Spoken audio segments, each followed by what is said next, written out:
Today is the day. In just 90 minutes from now, Jeff Bezos, his brother Mark Bezos, aviation icon Wally Funk, and our first paying customer, Oliver Damon, will launch to space and back. It is a historic moment for human spaceflight and a future where millions of people are living and working in space. Today at Blue Origin, it's first human flight. The human need to explore is deep within all of us. Our ancestors crossed mountain ranges, sailed open oceans to map new lands, and sought out the unknown while always looking to the stars. We're curious, and now we're at a place where we can pioneer new horizons. Because Earth, this blue planet and all its beauty, is just our starting place. It's time. T-minus 10, 9, 8, 7, 6, 5, 4. Command and start. 2, 1. And lift off.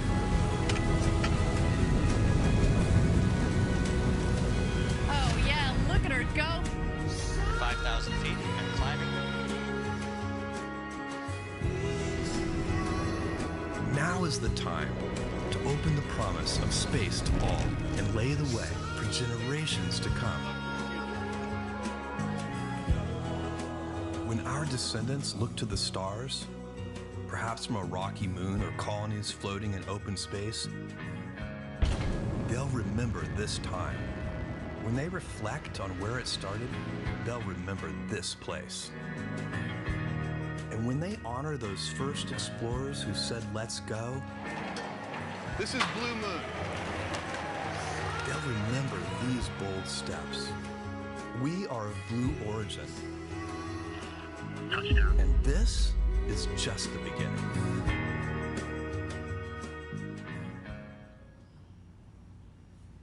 Good morning, everyone. My name is Ariane Cornell, and on behalf of everyone at Blue Origin, I am thrilled to welcome you to First Human Flight.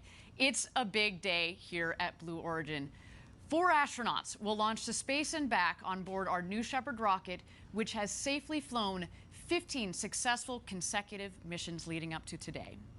Today's launch represents a number of firsts. This launch will be the first time a privately funded spaceflight vehicle has launched private citizens to space from a private launch site and private range down here in Texas. It's also a giant first step towards our vision to have millions of people living and working in space. All the accomplishments with New Shepard directly help the development of our orbital vehicle, New Glenn, and our lunar program, Blue Moon. We're a human spaceflight company at our core. And by building a vertical takeoff and landing rocket first, we've been able to scale that technology up. And you might ask, well, why did Blue set out to do this? Because we need to build a road to space. And it all starts right here. We'll talk more about how New Shepard is helping our other programs a little later in the show. But first, let's talk about who's on board today. This is our crew. In their flight suits with their first human flight mission patches, they have completed training and they are ready to go this morning. Right in the center, of course, is our founder, Jeff Bezos. He's dreamed of going to space since he was a little boy. Jeff will be seated in seat number 6, right next to the hatch. Jeff invited his brother Mark Bezos to join him on the journey. Mark will be seated in seat number 4. And since there are 2 Bezoses flying today, Mark's call sign is going to be Demo. That is an acronym for his kids' first names. And the other astronauts' call signs are going to be their last names. You'll hear that, of course, over the radio later today. In seat number 3 in the capsule, Wally Funk. Wally has been trying to get to space her entire life.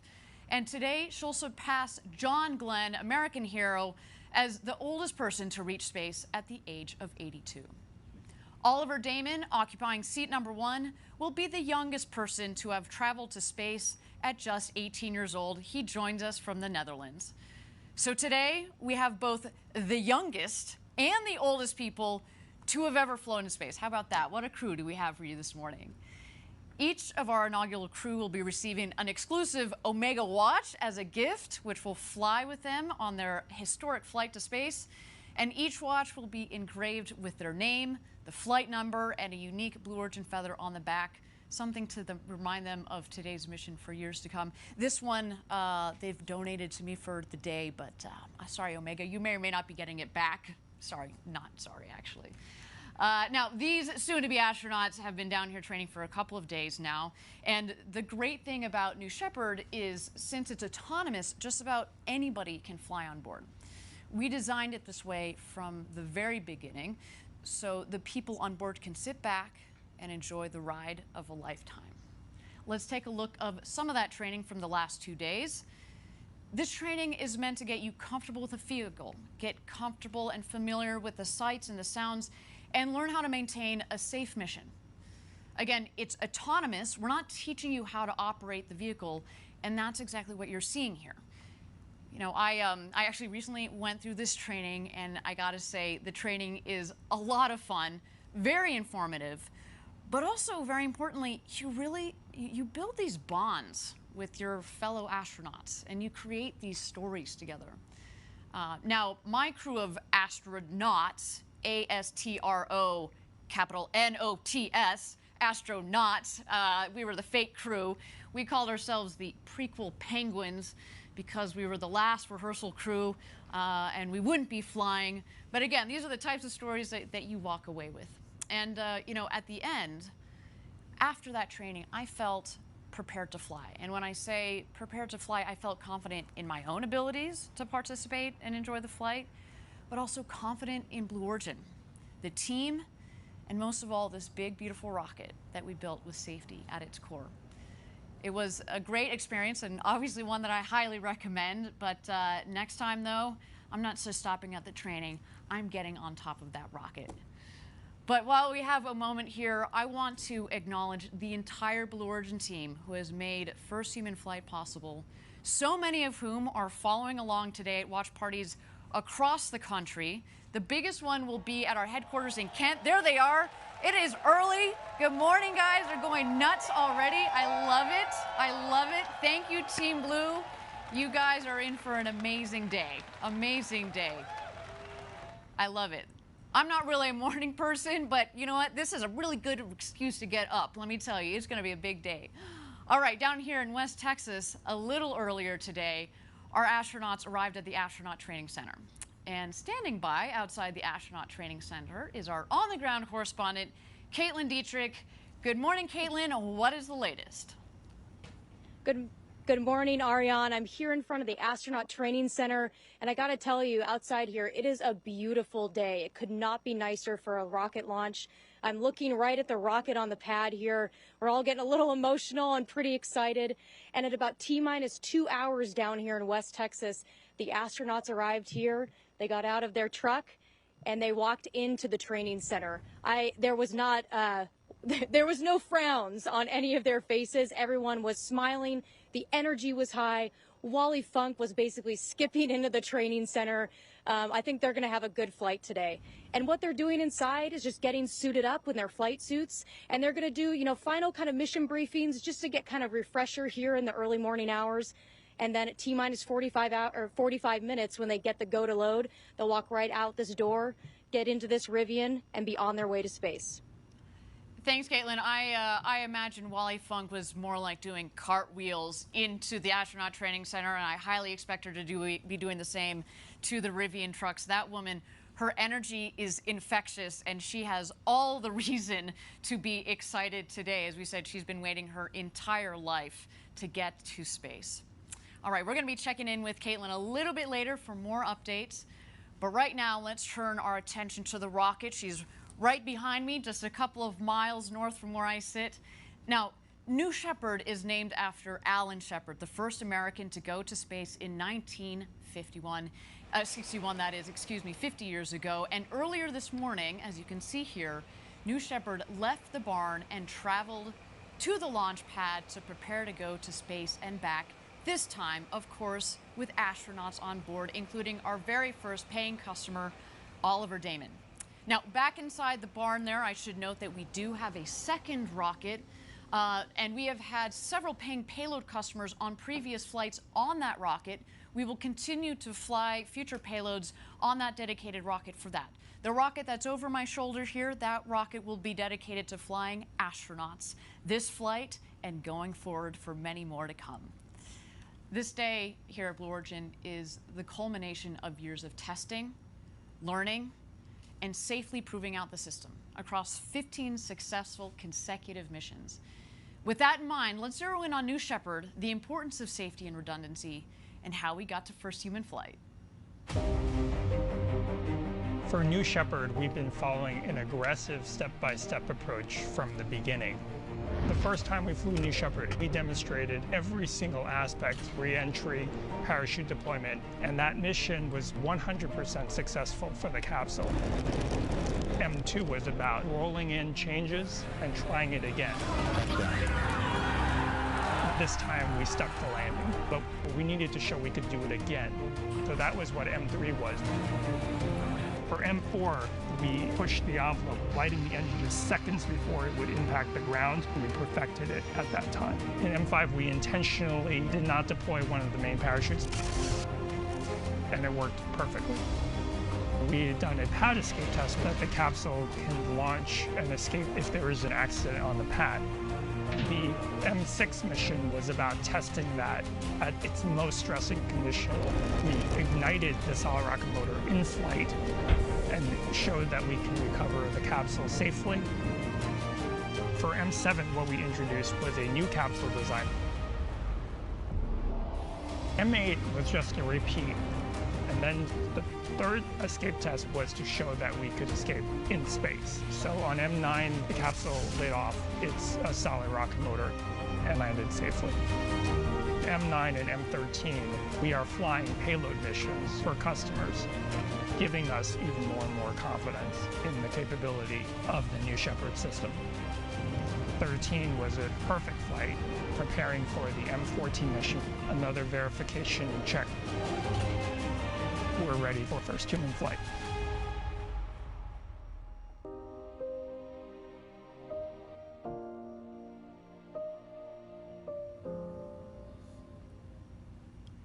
I love hearing from our top engineers, like the architect of New Shepard, Gary Lai, who's joined me here at the desk. Gary's been at Blue Origin for over 15 years and is part of the amazing team that built New Shepard. Gary, welcome. How's it going? How's your day? Anything going on? You got anything on your schedule? Yeah, I'm a little busy. Oh, okay. Okay, fair enough. Why don't we launch a rocket? What do you say? All right, let's do it. Well, while we got a little bit of time, why don't we get into some of this talk about the step-by-step process that's gotten us to today. So we talk at Blue Origin about our motto, Gradatum Ferociter, step-by-step ferociously in Latin. Talk to us about NS-14 and NS-15, the two prior flights with this same rocket. What happened, and why did we finally come to the conclusion it's time to put people on board? So, Ariane, the last two flights, NS-14 and NS-15, you could think of as full dress rehearsals for what we're about to do today. We used the same hardware, the same software, and even the same operational procedures as we're going to use today. Really, the only difference in today's launch is that rather than the astronauts getting out of the capsule at the last minute, they are going to stay on and they're going to enjoy the ride to space. So after those launches, we looked at all the data. We made sure that that hardware, that software, those procedures fulfilled all our requirements. We didn't need to change, and we came to the assessment that yes, we are ready. Fantastic. Now, again, you've been here for now 17 years, I think it is. You've been here since the beginning of the program, the original blueprints, the requirement building, all of that. Talk to me about how you guys approach safety and the safety philosophy that you took as you developed and tested and now are flying this rocket. So we believe this vehicle is very safe and is not just the record of flight test, 15 consecutive successful flight tests. If it was just that, we wouldn't be able to prove it. The reason we know it's safe is because we have done so much more testing on the vehicle and the components on the ground in much more stressing conditions. Really, what the flight tests tell us is what does the vehicle and its components have to what are the normal conditions? And then on the ground, we test well beyond those conditions, really until we break it. So when we say it's safe, it's because we know it can take much more than it's going to ever experience in flight. Really, the flight is kind of easy on the vehicle. Fantastic. I want to turn our attention for just a moment to the next vehicles in our fleet of programs that we've got going on at Blue Origin, New Glenn and Blue Moon. New Shepard really is is built into the DNA of those programs as well. We don't just stop with New Shepard. We're going orbital, we're going to the moon, we're going to beyond. Why don't you talk about how New Shepard supports those other programs? So New Shepard is just a part of the entire story of Blue Origin. Really, if you set out just to make a space tourism suborbital vehicle, you would not have built New Shepard. It would be overly complicated. We selected the architecture of New Shepard so that we could build a vehicle and technologies that would allow us to gain practice and develop those technologies for those other vehicles. For example, vertical powered landing. It's a very complicated way to land a vehicle, but it is very scalable. And if you are going to a place like the moon, you're going to have to do it. You can't land on the moon with wings. Deep throttling engines, you need that to land on other planets, and then also liquid oxygen and liquid hydrogen propellants. They're very high performing, the highest performing propellants they are, and you can also extract them from lunar water. So again, New Shepard, very important part of everything that we're doing here at Blue Origin. Of course, we're going to have an incredible suborbital tourism program. We've got a wonderful payload program with many customers who have already flown, but this is just the beginning of many great things to come at Blue Origin.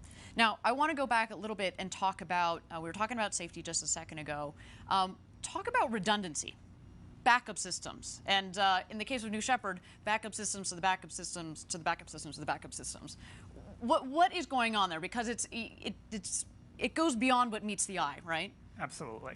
So every system on the New Shepard vehicle that is needed for safety has one or more backups, many backups in a lot of cases. So let me give you some examples. So we've already talked a lot about the escape system, and that will activate, in case there's something wrong with the rocket, it will activate and propel the crew away and land safely. We've talked about the parachutes. There are 3 parachutes. We've designed the vehicle to land if only one of those parachutes opens. But that is just a start. Every valve on the vehicle, every mechanism, every battery, every sensor, every wire, every flight computer, everything on the vehicle has a backup, and in some cases, multiple backups. An incredibly redundant vehicle. Last question for you. Would you put your kids on board? We set out to design this vehicle for anybody, not professional astronauts, anybody with very little training. And that is a very hard problem. And yes, we have succeeded, and I would put my own kids on that vehicle. All right. One day, summer vacation in space. Thank you, Gary. Appreciate the insights. I look forward to seeing you back here later on in the show, and we'll get a lot more input from Gary Lai, again, the architect of New Shepard. And with that, let's take a breather, check out New Shepard on the pad as we take closer to first human flight.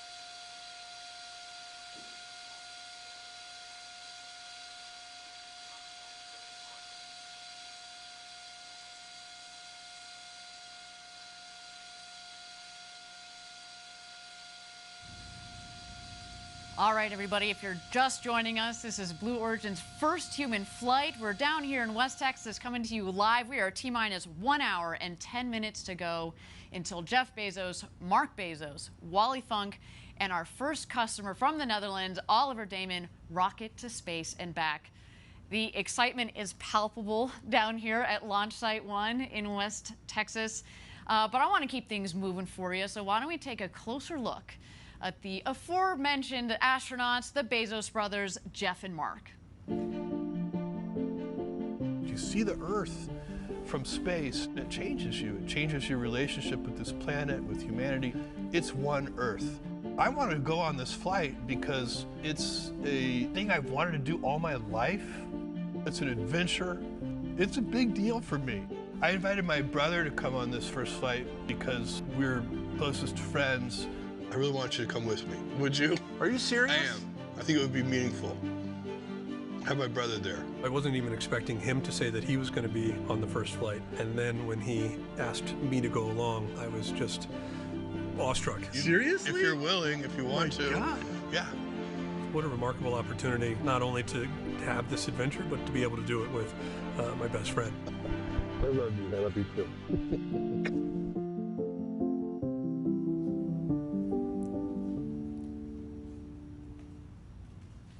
What a cool story. Brothers sharing this historic experience together.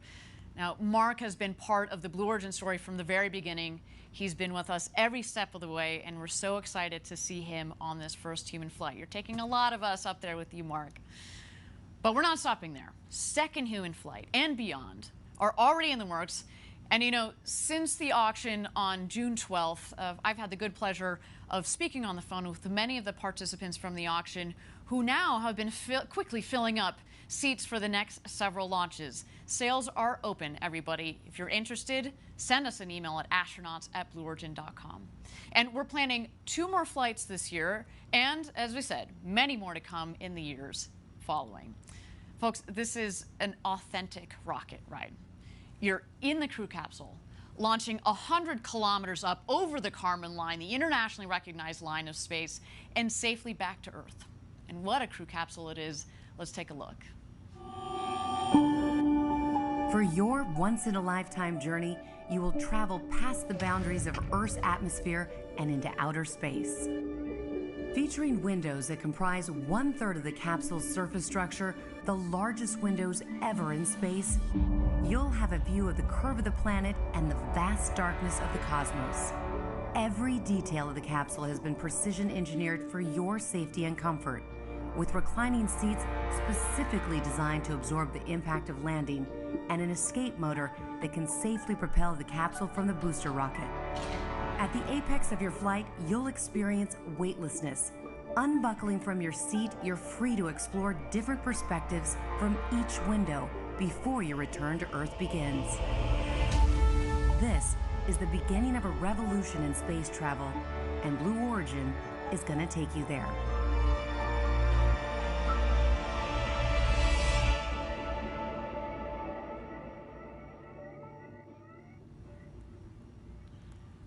So yeah, our crew capsule is pretty sweet, very spacious. I should note that that crew capsule has 10 times the volume that Alan Shepard had on his flight to space. And of course, you notice those big, beautiful windows in comparison to poor Alan, who just had essentially a little porthole to look out of. Our astronauts today are going to get an amazing view. You know, today, as we mentioned, is just the first of many flights to come on New Shepard for that capsule. And let me tell you, as somebody who was at the recent live auction for the very first seat on today's rocket, people want to fly to space. We had nearly 7,600 people from 159 countries registered to bid. Huge global interest. And it was just incredible to be in the room when the winning bid was called at $28 million. All that money went to Blue Origin's Club for the Future. It was truly a stunning day, for which we are extremely grateful and extremely humbled. Now, for those of you that are less familiar with our Club for the Future, you might ask, what is Club? Club for the Future's mission is to inspire younger generations to pursue career in STEM and to help invent the future of life in space. The club and its collaborators are doing this in many ways, like sending student postcards to space on New Shepard and back, sending them, posted them, flown in space, of course. They've also been establishing space-focused curricula and providing access to space on Blue Origin rockets. And just last week, Blue Origin decided to spread the love. Blue Origin and Club for the Future announced that these 19 nonprofit organizations you see on your screen here will each receive $1 million from the $28 million. Incredible to see all of that money being used to help get the next generation excited about space. Why don't we take a closer look at Club for the Future, what it is, what it's doing, and where it's going. It's my generation's job to build the road to space so that the future generations can unleash their creativity. And one of the things that we have to do is inspire young people to build the future of life in space. We're from Blue Origin. We are going to be sending some postcards to space. The Club for the Future asks K-12 students to send us postcards with their dreams of the future. Mine says the future is only a tomorrow away because if we build the future, we have to do it a day at a time. That's really poetic. That's really cool. We're going to send those postcards to space in New Shepard. And then we're going to bring them back and mail them back to you. Let's take a look at some of these. These are fantastic. What a great drawing. It's time to verify. Nice. That's beautiful.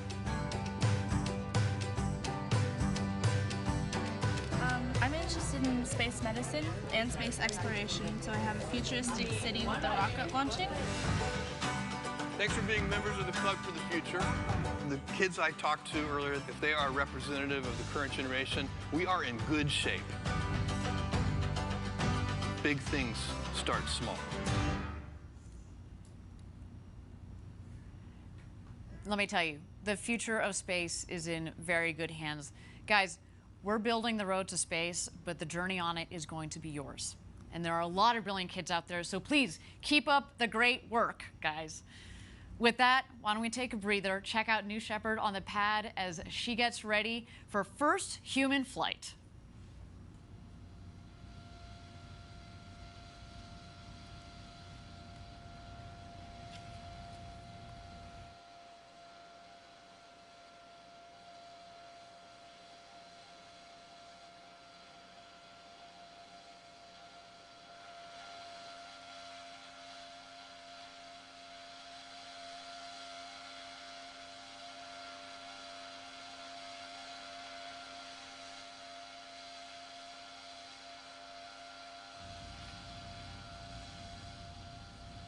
All right, thank you again, everybody, for joining us live from West Texas. We're here at just 1 hour and 2 minutes to go until launch.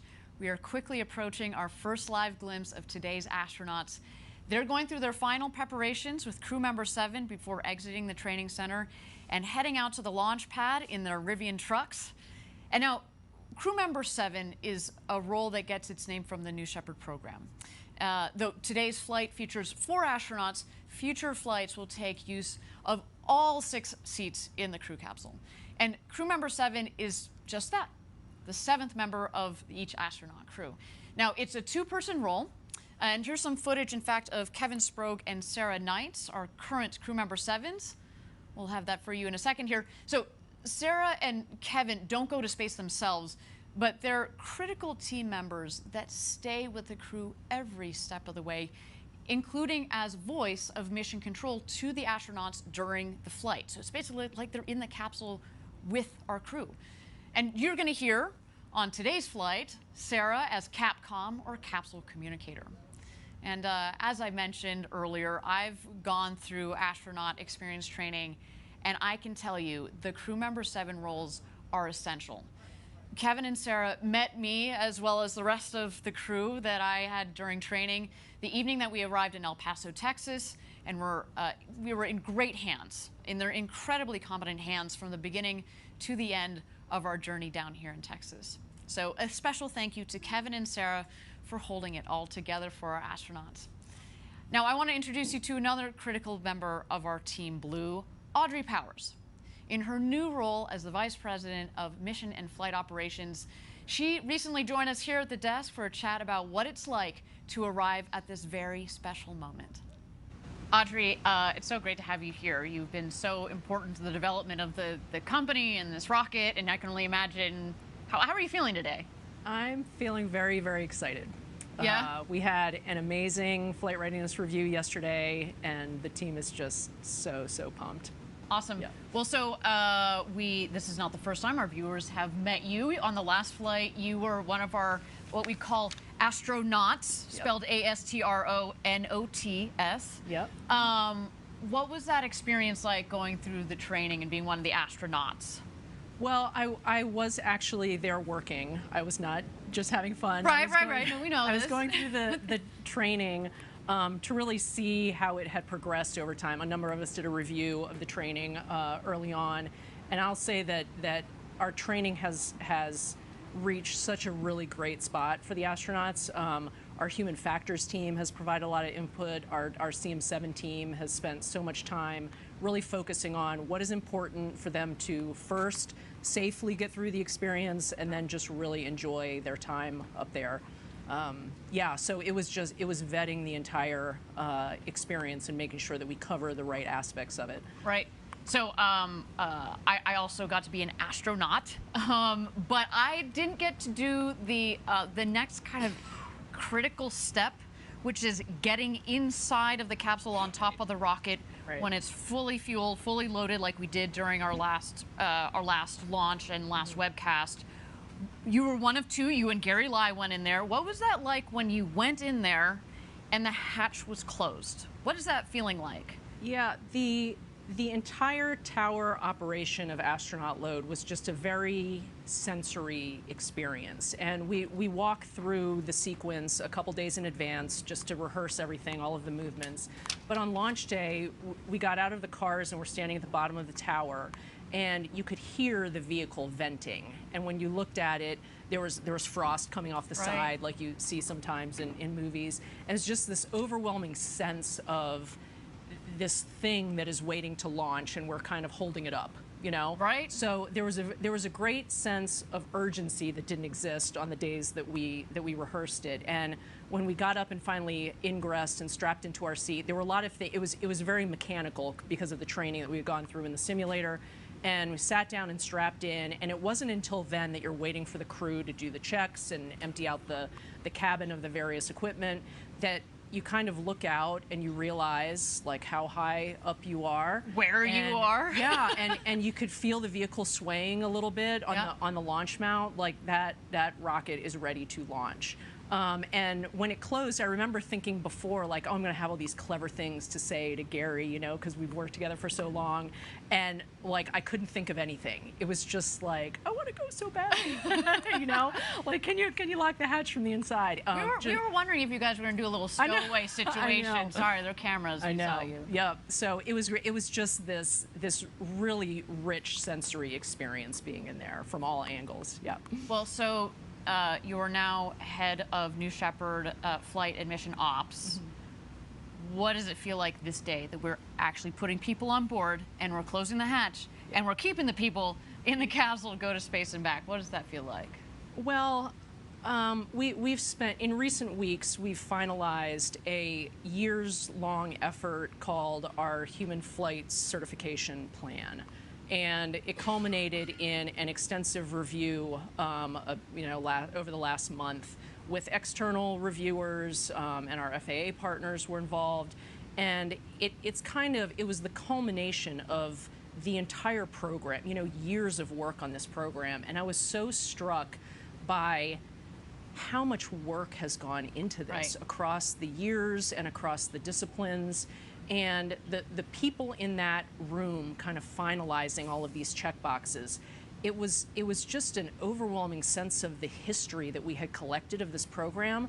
And I was so, before I came to this position in New Shepard, I supported New Shepard, and I knew the hard work that was going on in this program, but I have been so struck by just the professionalism and the bias for action and just the critical thinking that everyone on this program puts in. And I have been awestruck by people that I have been working with for years. I mean, I knew what great work they did, but being part of it and part of this team, I'm so honored that they wanted me in this position and that I'm participating in this now. Yeah. Well, Audrey, to you and to your team, to the whole Blue Origin team, thank you for all of your hard work. We cannot wait to see the launch, and Godspeed, New Shepard. Thank you. I can't wait to see it either. Audrey offers such great insight into New Shepard. She's also a pilot herself. Oh, and the chair of the Commercial Spaceflight Federation. She's had an incredible impact on space legislation and policy in some major ways, as well as a major impact on Blue Origin. So thank you to Audrey. She's kind of busy today, so we're very proud to have had her on stage just a couple of days ago. All right, we're at T-minus 55 minutes to go until launch. Let's go ahead and check out New Shepard as she gets ready for her flight today to space and back with our first human flight crew.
Thank you, everybody, again for joining us live from West Texas for Blue Origin's first human flight. We are at T-minus 52 minutes to go until launch. Right now, our 4 astronauts are inside the Astronaut Training Center. We are waiting for them to exit to get in the Rivians, and then we will be waiting for a go for astronaut load-in. I can already hear the helicopter above that's going to be following them on their way out. Now, that astronaut training center, what we have in that training center is basically it's a classroom, but I'd say the centerpiece of it is a beautiful crew capsule simulator. And it's a really cool simulator. Some of you may have seen in the past, we've had a mock-up that we've been able to take to various events. But the simulator that's in the astronaut training center is kind of a step above, a step beyond, because in it, we are able to simulate the sounds, the vibrations, the full crew screen and alert system that we have for every single seat. And so during the training, you spend a lot of time, of course, understanding, with crew member 7, understanding the general New Shepard system, all of the procedures, ingress, egress, and getting to know the Blue Origin team. But you do spend a lot of time in that crew capsule. And as mentioned, we go through these simulations of the flights and of all sorts of different scenarios so that our astronauts feel comfortable, as we said, so they can sit back and kind of enjoy the ride, enjoy this incredible experience. They've got these huge windows right next to them. We want them to be focused on that view, focused on feeling the G's as they come on. You know, you're in these beautiful, nice, soft, reclined seats that disperse the G's. It's a wonderful experience. And that simulator, we run these scenarios. We've got full audio. We've got full vibration. And it's a really critical component of the training program, let's say. Now, we also, of course, we will take them out to the pad the day before launch. We want them to walk up the crew access tower. You'll see it's hidden a little bit in that shot there on the left there, but that is the safety shelter. So we'll see as the astronauts drive out to the pad itself, they will ascend the stairs, the set of stairs on the left. They'll take kind of a bit of a timeout in the safety shelter. the crew member 7, Kevin Spro, will go out to the across the bridge there to the tower that's in the center of your screen. He will be working with the tower crew there, make sure everything is set and sorted to go for our astronauts. He will then go back to the safety shelter and get the astronauts and get them ingressed into the capsule. The astronauts right now, though, they are in the astronaut training center. Again, we are waiting for them to emerge shortly here. We are at T-minus 49 minutes to go until launch.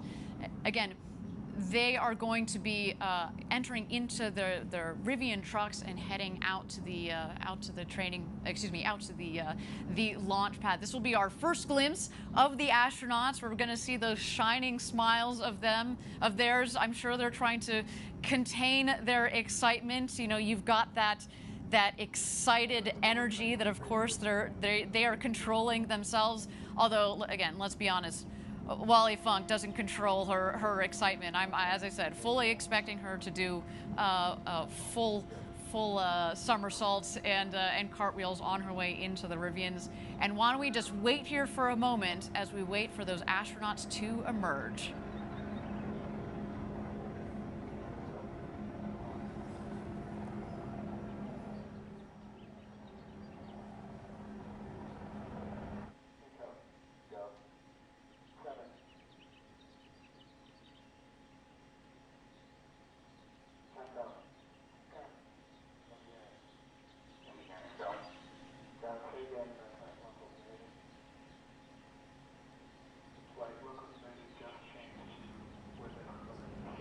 Thank you again, everybody, for joining us live for New Shepard's first human flight. We are waiting for our astronauts to emerge from the astronaut training center. We've got our on-the-ground correspondent, Caitlin Dietrich, who is just outside of the training center. Caitlin, what's going on out there? So you can really feel the energy start to build now. We've just heard that everything's continuing nominally towards launch. The countdown is moving forward. We've got our helicopters in the air waiting to capture our astronauts as they take their Rivians to the launch pad. The sun's coming up. It's a beautiful morning. Our teams are going to be standing on the road, hooting and hollering as the astronauts drive by on their way to the tower. And I'm starting to get goosebumps over here, and it's a little bit emotional. But we'll be back in just a couple minutes, and we'll watch these Astros as they head out into their truck and on their way to space. Fantastic. Thanks, Caitlin. We'll send it back to Caitlin in a moment here as we wait for those astronauts to emerge from the astronaut training center. You know, I'll tell you, the last thing that they do before they exit the training center is there's this special coin ceremony. It's a challenge coin that's given to each one of the astronauts for them to take in their suit up to space and back. It's a military tradition, but it really makes you feel like you are part of a team. And what a team to be part of. What a crew to be part of. Only New Shepards astronauts are going to be able to get these coins. You only get the coin if you get to go up to space and back. And these astronauts, again, have completed their training, and they are ready to become the next set of international astronauts. So again, we're waiting here for just a moment while we wait for the astronauts to emerge from the astronaut training center. We are at T-minus 46 minutes to go until launch.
Thank you again, everybody, for joining us live for New Shepard's first human flight. We are at T-minus 45 minutes, and here the astronauts come.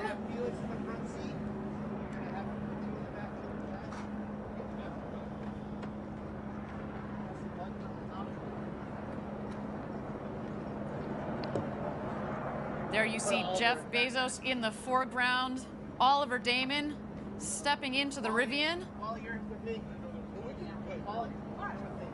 Crew member 7, Kevin Sprague, there on the right. As well as Wally Funk. What a moment for her. At the age of 82, she will become the oldest astronaut to have ever flown into space.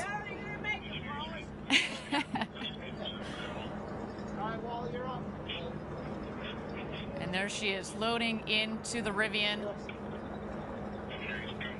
Wally was part of the Mercury 13 program back in the 1960s. The program to train women to go to space that ultimately was canceled, but now it is her moment. Today is an incredible day for her.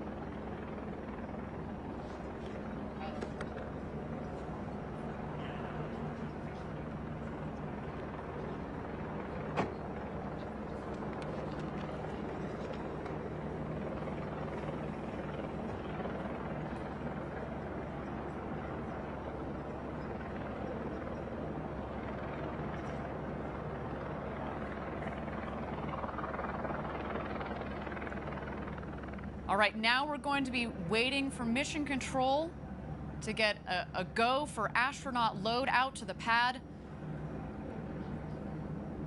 That's when the Rivian will start heading out towards the pad. They're actually going to pass right behind me here. I'm certainly going to give them a wave. They then will pass mission control, get some last-minute love from our team there, as well as their families. And then they will head down the road to space to the launch pad. And we'll go for load-in. There they go, everybody.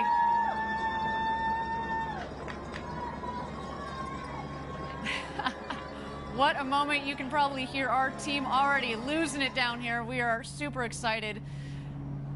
And there they are.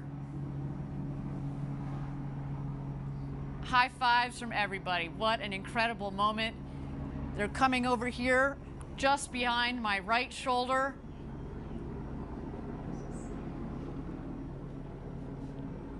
A moment we've been waiting for here at Blue Origin. So much hard work has led to this moment. How exciting. Wally Funk, the Bezos brothers, Oliver Damon, our 4 crew members are heading out to the launch pad. There they go. See you guys. Oh my gosh, they are in for the flight of a lifetime. And just a couple yards to my left here, that is mission control, and here they go, passing by mission control. There you see Jeff Bezos waving to the team.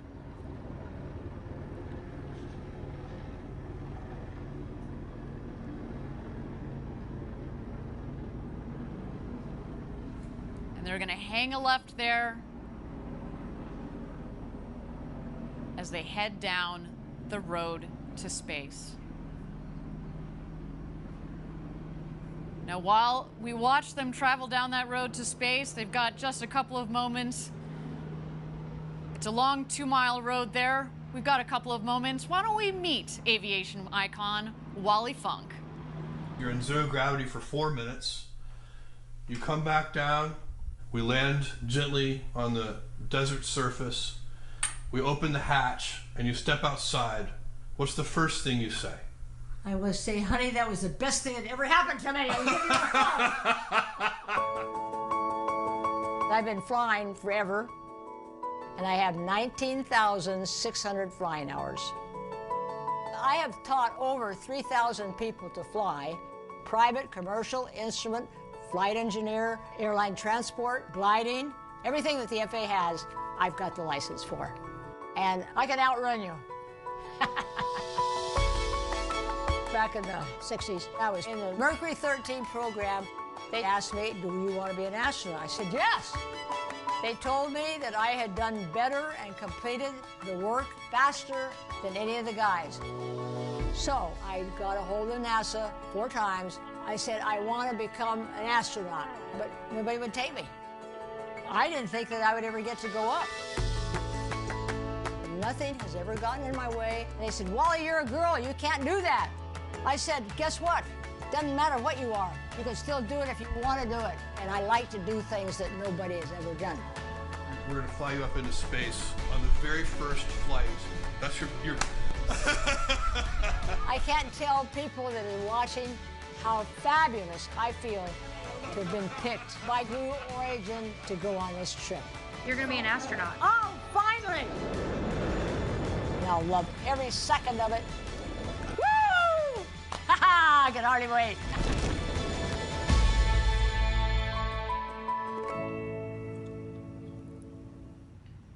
We are just so thrilled and frankly honored to help Wally Funk finally realize her dream of going to space. Now, recently I was lucky enough to spend a couple of moments with her right here at the desk. Why don't we take a look? Wally, it is a pleasure to meet you. As a fellow pilot, you are an inspiration, so thank you. You don't know how great it is to meet you, that you are a pilot. I want you to go fly more in that glider and jumping. Oh, well, that's great. And hopefully follow in your footsteps and go on New Shepard one day. Absolutely. Oh, I mean, yes. So, Wally, you've waited a while to go to space. A silly question, but are you excited? No, not at all. Of course. Since I got on the airplane and I got to fly the airplane and get here and meet all of you, this is so fantastic. What do you, so on launch day, what do you think is going to be the most exciting thing? What are you looking forward to the most? Lift off, climb, undo, and be able to move around in the, if there's room. I want to do a lot of stuff because I've done that in other situations. And you were just telling me a second ago, you're going to take your camera up there and you've got a postcard that you're going to take a photo with. That is what's going to be on the window when I go up, and then I'm going to take a picture of it with Earth behind me. That's such a beautiful photo of you and the American flag back there in your flight suit, and that's going to be a spectacular photo. So, you know, this is probably, I imagine, your first time down here in West Texas at our launch site. Absolutely. What do you think? No, I used to be in Texas and teach. I think everything's fantastic. I mean, I've been treated so well, and the food is so great. I can't believe it's coming from, I don't know, California. Right, right. And you're lucky to be here with all these friends and the people and see what's going on. Absolutely. Well, so, Wally, as I said, you've been an inspiration to me. What would you say to the next generation of young people that are out there that want to go to space? Well, I've talked to young people all my life. How many of you girls and boys want to fly? Well, not many raise their hands. I said, well, I tell you what, get your parents to take you out and give you a flight. Right. That's what my parents did at 7 years old. And if you like it, you'll continue on. And if you don't, you might continue on because something's going to be in your heart that's going to want you to do that. I cannot wait to see you go to space. Thank you for being with us. It's a pleasure to have you. Thank you. Thank you, honey. So yes, as you just saw, Wally Funk is the real deal. I was doing my best to contain my fangirl moment there because she, again, is an inspiration to so many people around the world, and myself included. We see here that the astronauts are starting to ascend the crew tower. There's Wally waving. She's leading the crew. Gary, welcome back. It's good to have you back here at the desk to get you to help with the play-by-play here. We just saw a moment ago that they drove around the ring road, stopped, took a photo because, of course, you know, we're memorializing this moment as best we can for these astronauts. They so deserve it. So going up the tower, we've got Wally, then it looks like Jeff Bezos, his brother Mark, and Oliver Damon.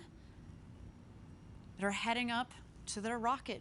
Now, while we have a moment here, I do understand that Caitlin Dietrich is standing by at Mission Control. What's going on outside Mission Control, Caitlin? Hey guys, Caitlin here. I'm with Jarrett Jones, the head of our New Glenn program here.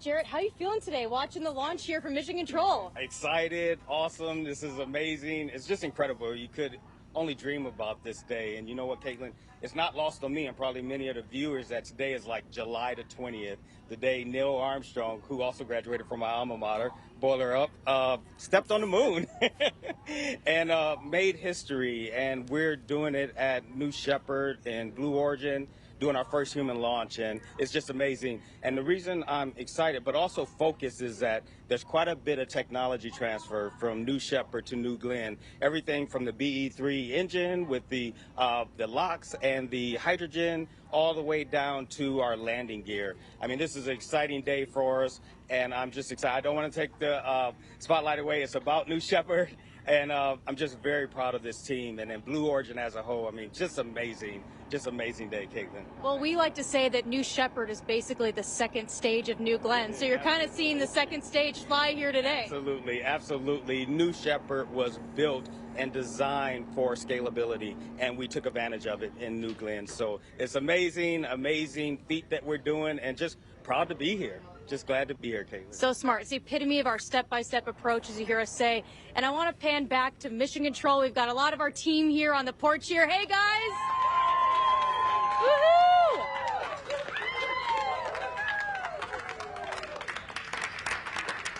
We are so excited. We saw the astronauts fly by here just a second ago, and right in that room is some of the world's most brilliant engineers flying this rocket today. And I don't know about you, but I'm starting to get a little bit emotional. So back to you, Ariane, and we'll see you after launch. Woohoo! Woohoo! Thank you, Caitlin. Enjoy the launch. Jarrett Jones, enjoy the launch. Everybody out there outside of Mission Control, as well as in Mission Control, enjoy the launch. You know, Gary, we talked about it a little bit earlier. Caitlin touched on it just a second ago, how basically New Shepard is being scaled up to New Glenn.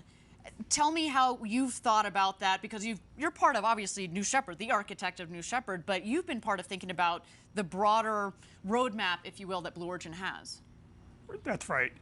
New Glenn is a scaled-up version of New Shepard. It does use different main propulsion for the first stage, but the second stage of New Glenn, that engine is a derivative of the BE3 engine that's flying New Shepard today.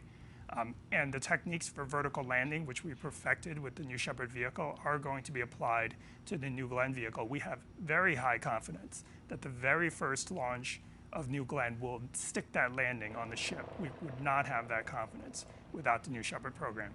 Absolutely, absolutely. And Jarrett Jones, again, who leads that entire New Glenn program, he has a big job, but he's gotten a lot of help. He's kind of gotten this catapulted help from the development and now the operations and flight of New Shepard. I should note that New Glenn will also carry humans one day. We build all of our programs from the very beginning with the intent to put people on board. And talking about astronauts and people, we just saw them enter into the astronaut safety shelter. I would like to highlight one thing, which is, Wally was saying that she could outrun you. She was the first up those stairs and first in the astronaut shelter. So no lie, that Wally Funk, she's got quite a bit of energy. You know, she's 82, but I'm convinced every time I read that it's a typo, that she's actually 28, because again, that woman. All right. Gary, why don't you tell us a little bit about what's happening in the shelter, because we should remind our viewers that on the last flight that we had, we basically did a full-up rehearsal of what we're doing right now. You were part of that astronaut crew that we had. What happens in the shelter? So the shelter has two main functions. It's a shelter in case of some kind of emergency. If they need to evacuate the capsule very quickly, they can go across the bridge only about 75 feet and be in this shelter very fast. It is fireproof. It can handle a whole set of anomalies that might happen with the rocket. You see those blue tanks against the wall? The shelter has its own air breathing supply in case of a fire outside. It also has communications. They can talk directly to Capcom from there. Right now, they are just waiting for the go-ahead from the pad crew that is preparing the capsule to start astronaut load. Fantastic. And you see there in the foreground in the black suit, that is Kevin Sprague, our crew member 7, as well as Wally Funk seated on the left, soon to become the oldest person to have ever flown in space. Then going clockwise here, Oliver Damon, soon to be the youngest person to have ever flown in space at the age of 18. He comes to us from the Netherlands. A special shout out to our international viewers, especially those in the Netherlands. Hello, everybody. You should be very proud of your countrymen there. Then we have, of course, Mark Bezos, brother to Jeff Bezos, our founder, in the cowboy hat. He is a true Texan at heart. You know, we call it the ranch down here. We like to incorporate that into a lot of what we do in the spirit that we have down here at our launch site 1. All right, they are leaving the astronaut safety shelter here. Let's watch as they prepare to cross the bridge.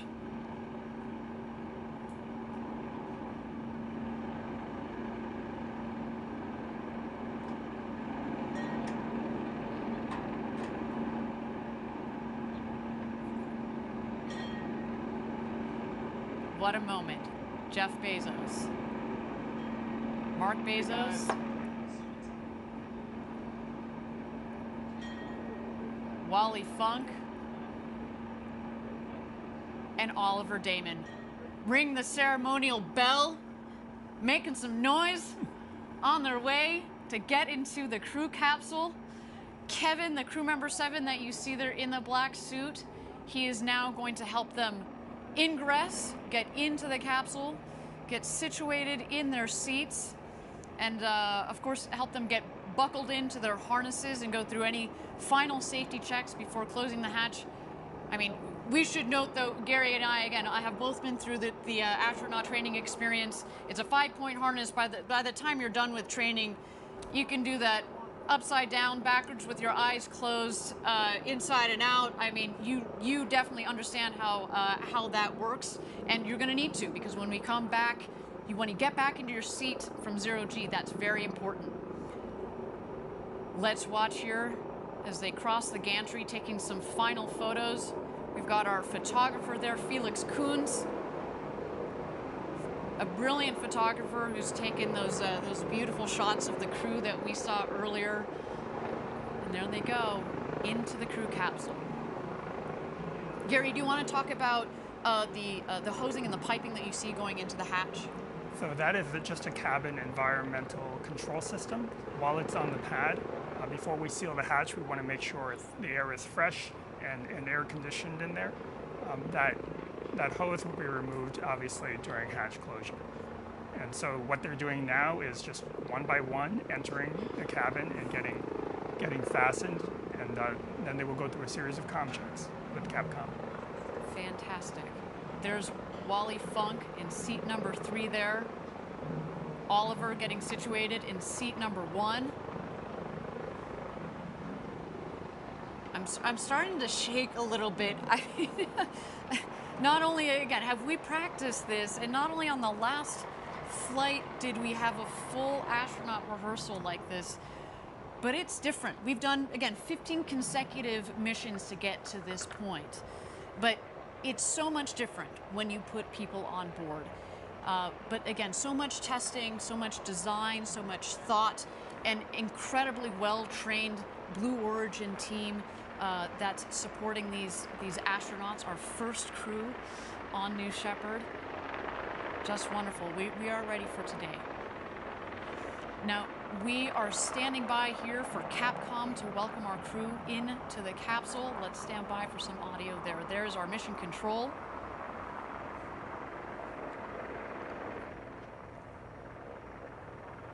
And Sarah Knights.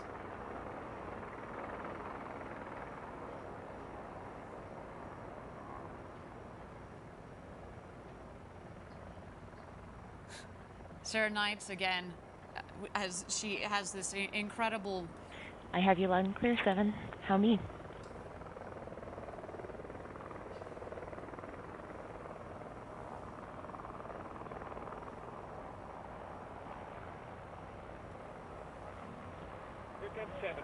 Yeah, here it comes, Wally. I can see it's jammed in there. Don't keep pulling on it. Don't keep it.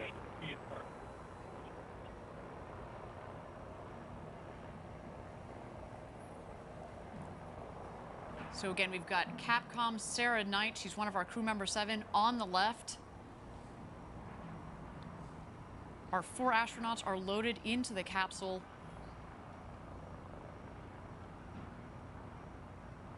There is Wally Funk in her seat, as well as Mission Control. Talk about locked and loaded. This team is really, I mean, you've been in Mission Control during these launches. What is that like? So at this point in the procedure, everybody is incredibly focused. They're true professionals. They are looking at the data, following procedures. There's really no distraction. You can hear a pin drop in that room unless they're working an issue. And as you saw in that picture, we run a very, very tight ship here at Blue Origin and on the new Shepard program. That picture of the front room of Mission Control, that is all the people that are operating the rocket at this point, in terms of pushing the buttons to make things happen, in addition to the pad crew. There you see, we've got crew member 7 that is making sure Wally's harnesses are all tight and snug there.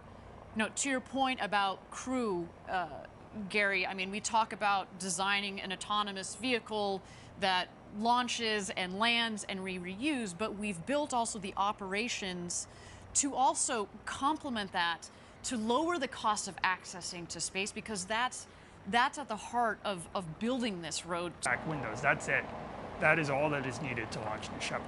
We have some support staff on call in Washington State in case of an anomaly, but for the most part, that's it. And we architected it that way. So look, we got catch. Did you say catch Wally? She was waving at you, Gary. Oh, and is that? I think that's the postcard that she promised everybody she was going to be bringing up to space with her. So not only is the crew ready, but we got the props ready. We've got the photo shoot all set up. But getting back to the crew and crew operations that we've set up, as you said, lean and mean, but also, we talked about it earlier, in addition to the safety and critical to safety are redundant systems, backup systems, backup to the backup. And, you know, we were talking about the team that we have back in Kent. So that is part of it. It's not just in, you know, let's say the mechanical systems, the engineering that goes into the capsule, but from an operational standpoint, we've built that in from the very beginning. Some beautiful shots there of the capsule. So the window with the white square there, that is Wally Funk. To the left, that is Mark Bezos, Jeff Bezos' brother. And in fact, to the left of him, a little harder to see off of that other window, that will be Jeff Bezos. And Oliver Damon on the other side of the hatch, he's also harnessed in, ready to go to space, ready to become the youngest person to have ever flown in space. Again, he comes from the Netherlands. So beautiful. Again, as we talked about at Blue Origin, we really want to open up this experience to the world, and it's so wonderful that he is not just representing the next generation, but also more flags as we fly to space. Standing by here from Capcom. New Shepard, this is Blue Origin Mission Control. Good morning, astronauts, and welcome aboard the RSS First Step. Let's get things started with a comm check. Astronaut Oliver, how do you read? Blue Control, SS Oliver, loud and clear. Copy. Astronaut Wally, how do you read me? Wally, push the button and answer. Push the button until you can hear you're good. Wally, loud and clear. Copy, Astronaut Wally. Astronaut Demo. Blue Control, this is Astronaut Demo. I have you loud and clear. Copy. Astronaut Bezos. Blue Control Bezos, I read you loud and clear. Thanks for everything, Sarah. We appreciate it. It's my honor and my pleasure.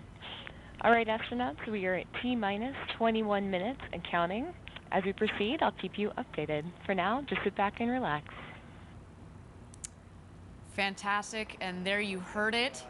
All 4 astronauts are ready to go to space. They just had a quick comms check with Sarah Knight on Capcom, one of our crew member 7 there. You heard all 4 astronauts are jazzed. You know, Wally there was, I'm sure she's a bit distracted again. We've said this before. She has waited over 60 years from the days that she was part of the Mercury 13 program to go to space. That program to get women into space was canceled. But you know what? She is canceled no more, everybody. She is going to space. Such an honor to be able to help her realize this dream of going to space after so long. What a moment, what a woman that that really personifies perseverance and pushing through it. All right, and here we go. We are closing the hatch. Gary, do you want to talk a little about what happens when you close the hatch? Obviously, it's a pressurized vehicle. What does that mean with regards to closing the hatch there? So the hatch has a double seal on it. There are 2 sets of seals. So what they're going to do when they close the hatch to make sure it is properly sealed is they're actually going to pull a vacuum in between both of those seals and make sure that vacuum doesn't decay. And that checks the integrity of both seals. Fantastic. Now, I understand that we've got Caitlin Dietrich again on the ground. We've got an update from her. Caitlin, what's going on? She's almost ready. So let's hold off on just a moment for our update from Caitlin Dietrich. In the meantime, let's watch here as the tower crew continues to close the hatch, make sure that the pressure seals are all ready to go. There we see Mark Bezos giving the thumbs up. There's Jeff in the background waving. What an experience to do with your siblings, your best friend. What a day for this 4 crew. Gary, you we mentioned again that you have gone through the astronaut experience. You went through it. Actually, here we go. I think we've got Caitlin. Just a moment, Gary. Hold that thought. Caitlin, what's going on out there at Mission Control? Hey everyone, so basically we've actually left Mission Control, the porch, and now we're at what we call fallback 3. It's on basically the entrance to the road to space. And right here is where the astronauts drove by. They went all the way to the tower. You can probably see it there in the very distance. Here we just closed the hatch and everything's looking nominal. And basically what's going to happen is once the capsule is under parachutes, we have a convoy here right behind us that's going to be racing out to get that hatch open and celebrate after their victorious flight to space. So that's what we're all preparing for here after their 11-minute flight. So we're pretty excited. Wonderful. Thank you so much, Caitlin, for that update. Gary, so you, as we were just closing out that question, so on the last one, you actually were in the capsule, right? You and Audrey Powers, who we talked to a little bit earlier in the show, were in the capsule when they closed the hatch. What does it feel like at this moment? It's actually quite tranquil. After the excitement and all the helicopters and ingressing and that adrenaline, you have a moment in the capsule now to reflect when the hatch is closed. It's actually pretty quiet. You've got hearing protection in just in case. You can still hear Capcom, but you have a moment to reflect. The fact that you're seated, reclined in a seat next to a window, directly next to a window that is so big, you can just turn your head and feel like you're floating right on the edge of the rocket. And then we've designed it that way so that when you're actually in space, you don't have to turn your head. You can look right out and have the sensation of actually being outside. And it also kind of adds to the voluminous feel of the capsule. We said earlier it's 10 times the volume that Alan Shepard had on his flight, but it is big, and the windows make it look big, that light acoustic padding make it look big, and then once you're floating up there in space over the Kármán line in 0G, it kind of adds a third dimension to it. Yes, we wanted that spaciousness, we wanted that sensation of floating. Really, if we were able to do it, we would have made the entire capsule transparent. That is kind of a cool idea. Is that for the next iteration? You working on that? Is that in secret? All right, we're not going to release that information on our webcast, but stay tuned, everybody. All right, we're going to toss it back to Capcom. I understand that we've got a special message from Christina Bezos, sister to Jeff and Mark Bezos.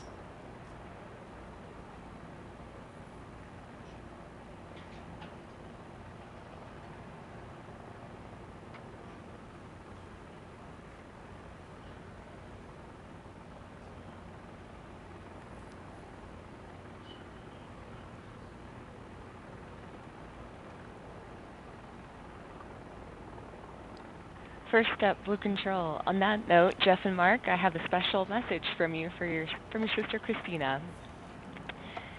Steve and I are so excited for this monumental launch.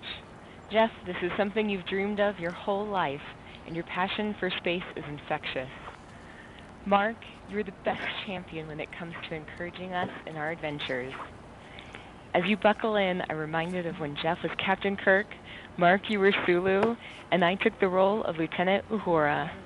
We would battle Klingons while firing torpedoes, all the while dodging in and out of traffic and praying that we make it to our destination safely. Mark, be prepared to fire those torpedoes if ordered to do so. Now hurry up and get your asses back down here so I can give you a huge hug. We love you, and Godspeed, New Shepard.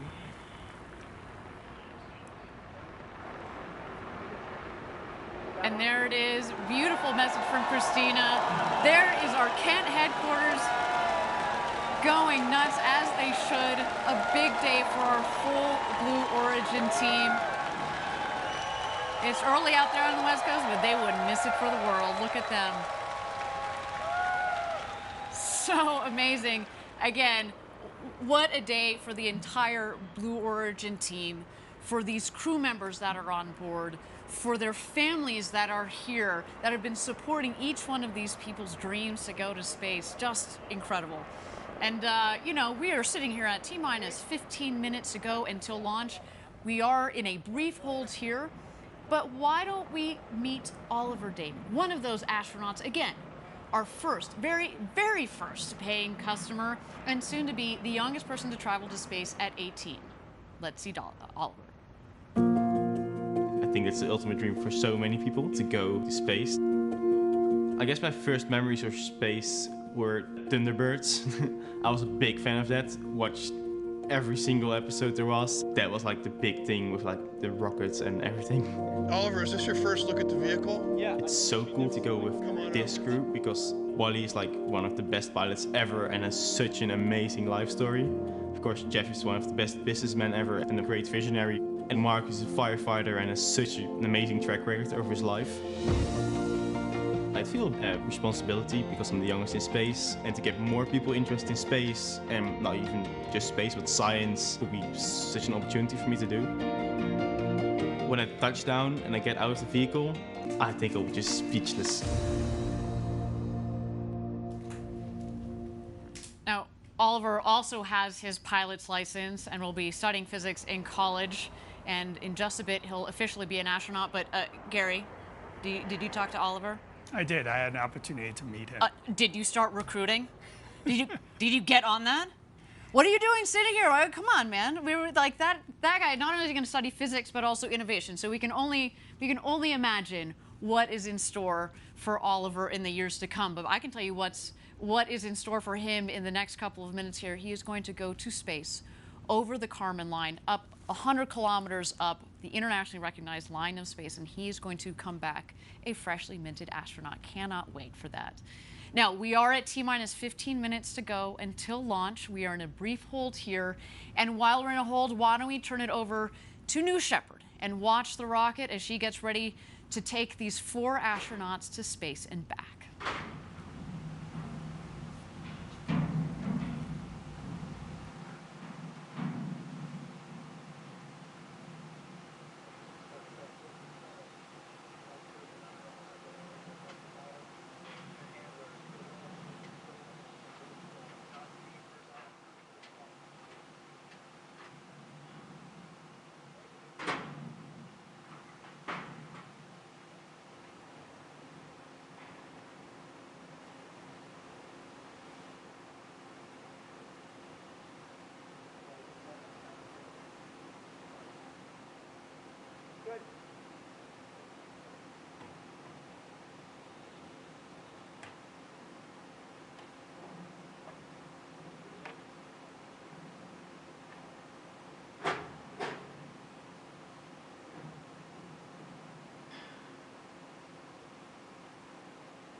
Thank you again, everybody, for joining us live from West Texas. We are here at T-minus 15 minutes to go until launch. We are in a brief hold. We've got our astronauts that are loaded into the capsule. You saw there just a moment ago, we had Oliver Damon on the left, in the left window. To the right of the hatch is our founder, Jeff Bezos. Coming around him is Mark Bezos, and on the opposite side of the capsule is Wally Funk. And again, we're just here in a brief hold, but while we have a moment, let's throw it back to the pad and catch out some of those shots of our astronauts as they get ready for their flight to space and back this morning.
Thank you again, everybody, for joining us live from West Texas for New Shepard's first human flight. We are at T-minus 15 minutes. We are in a brief hold here.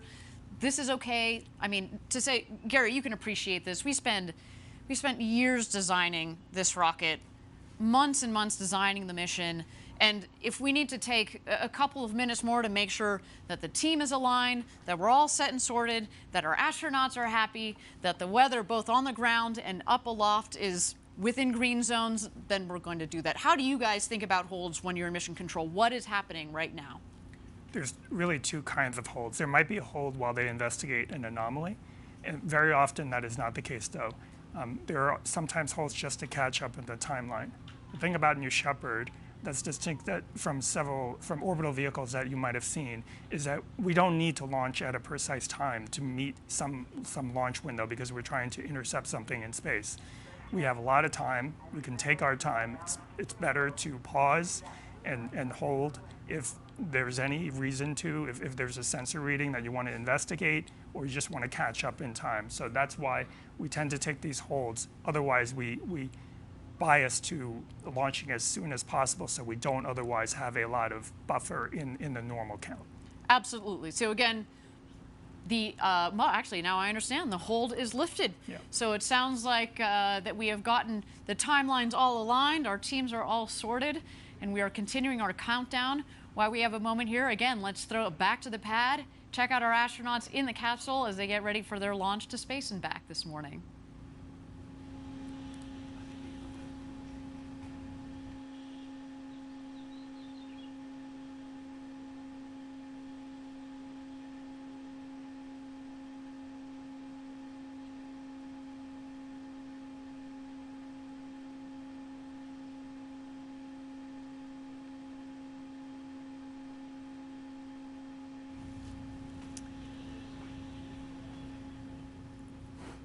All right, everybody, we are at T-minus 14 minutes and 5 seconds to go until launch here.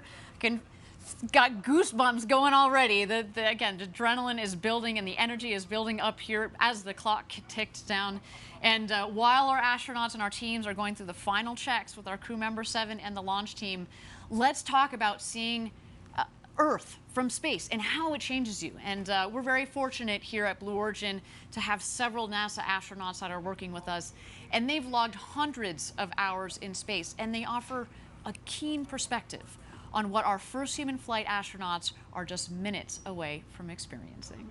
I find it's very interesting that people can look at a picture of Earth taken by an astronaut, but they don't get that change inside that actually being there in space gives you. It is one of those things that you kind of have to do. The perspective from space is a really fantastic one. You can see things that you never thought you'd see from Earth. It really can't help but change your life. It changes your perspective. Having that kind of an experience makes you feel smaller. You really do come back with a sense that the Earth is a closed environment. Everything we have here to eat, breathe, drink, it's all traveling together. And looking at the blackness of space and looking at the surface of the Earth and seeing that almost nothing separates those two. All of humankind is on this one small rock, protected by this thin, fragile little layer of air. It makes you realize that the planet is, in fact, a giant spaceship traveling through space that's home to 7 billion of us. And I think every astronaut who goes to space is changed by it in some way. They've actually documented a change in core values in almost all astronauts from before the flight to after the flight. And as millions and millions of people begin to get this experience, I think the knowledge on Earth and a different understanding about our planet will gradually grow. The experience of something that changes who you are on the inside, it's very powerful. It is so memorable and so unique that people walk away speechless.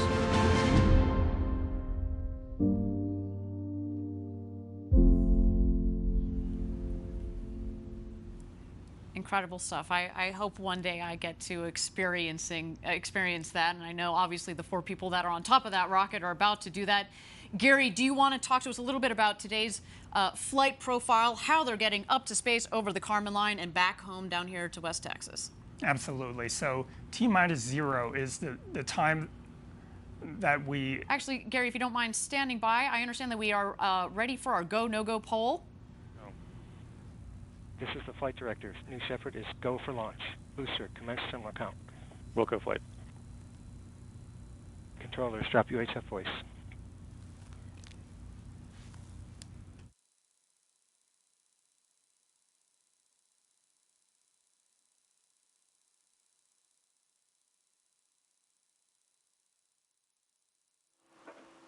Enabling onboard power.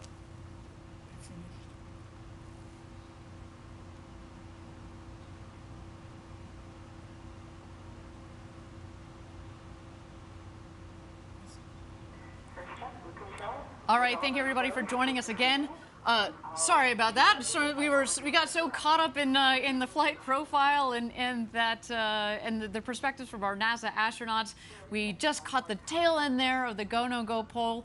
But I'm hearing that we're looking good for flight today. So let's get back into that flight profile, Gary, that you were telling us about here.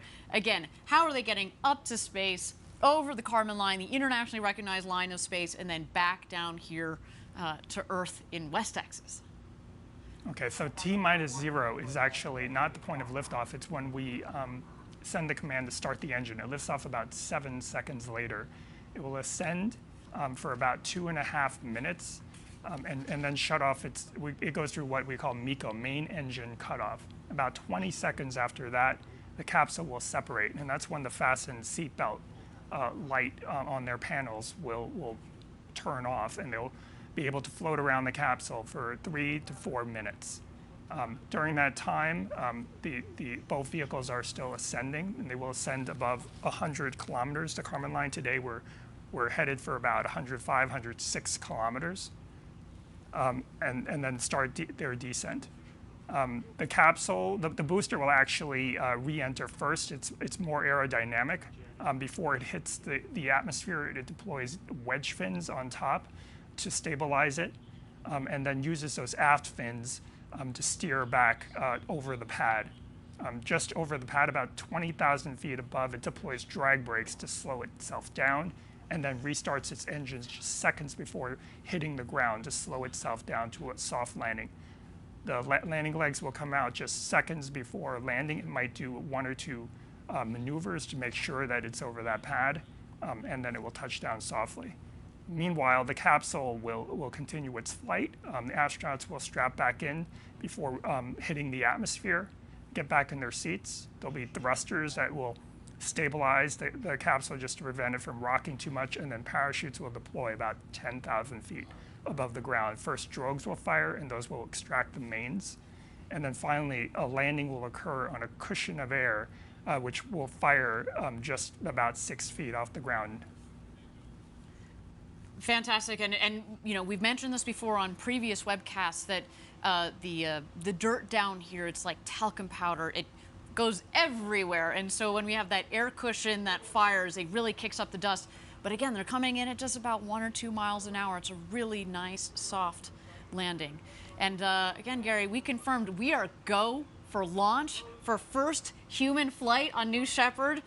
My goodness, I mean, you've been waiting for this day for 17 years since you joined Blue Origin. What are you feeling right now, Gary? It's still hard to believe that it's actually here. I don't know if it's set in yet, but the main thing I'm feeling is I'm thinking about the entire team, past and present, the hundreds and hundreds of people that have worked on the New Shepard program, and what this must mean to them.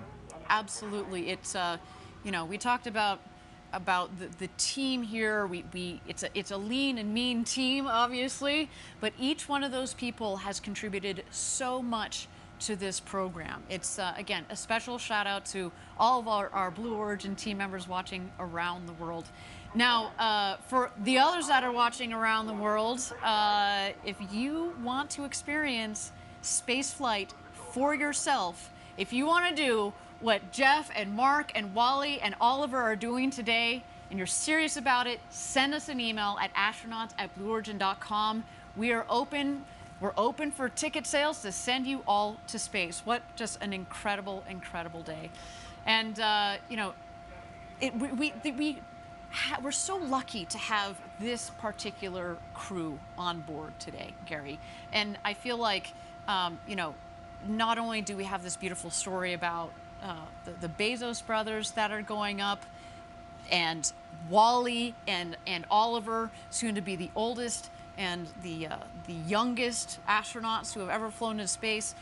Oliver, that's representing our international friends out there, taking the Dutch flag to space, you know, and then again, Wally, who has been thinking about going to space, well, her entire life, but certainly since the 1960s, and she was part of that program that got canceled, and she just kept, you know, fighting until recently we said, hey, Wally, why don't you join us for this first crew? And I can only imagine our future customers that are going to go on board. They're going to represent the world. They're going to represent many different backgrounds, and we certainly look forward to that. As we mentioned, we're going to have 2 more flights in 2021 for a total of 3, and again, many more to come in the future. And that is just fantastic. And I can imagine, again, as you were building the system, Gary, as you were thinking about, okay, this is not just a 1 or 2 flight, you know, operation with New Shepard. You've built it for a long-term program. We've built it to continue indefinitely and to take hundreds and hundreds of astronauts in the future.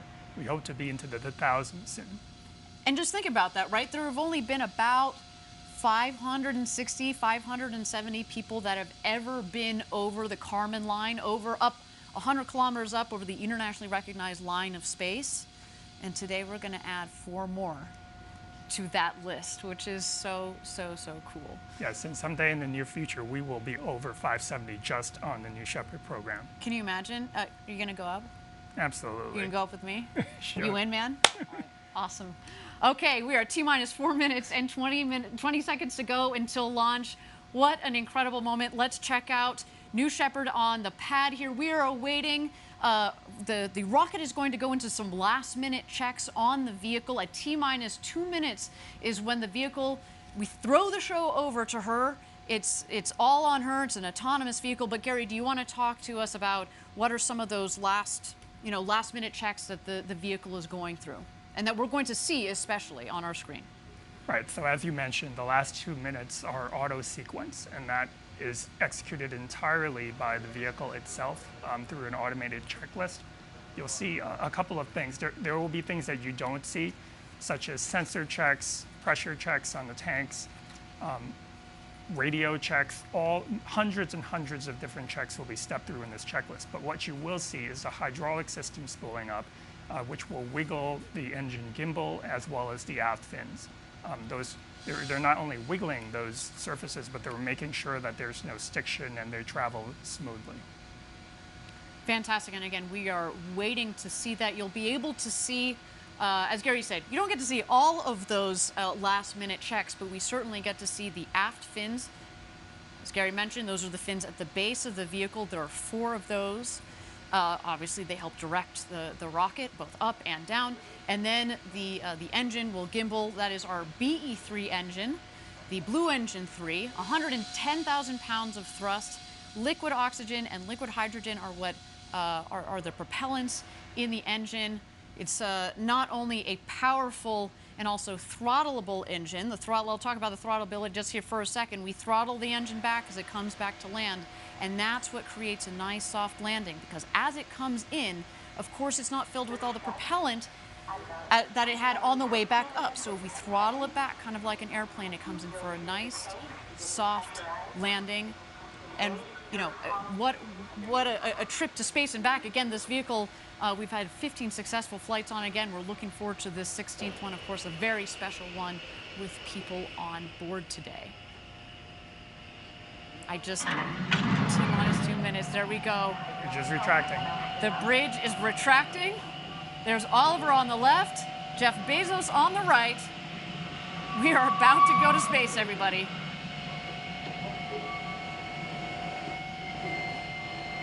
We are in auto sequence.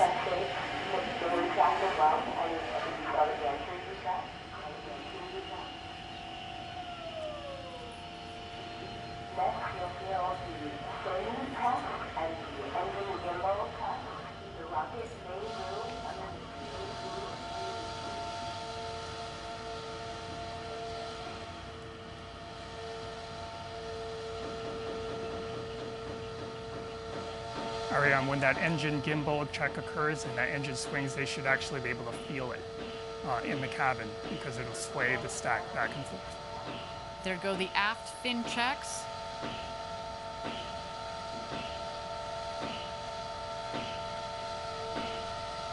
There you see the engine gimbal check just peeking out at the base of the rocket.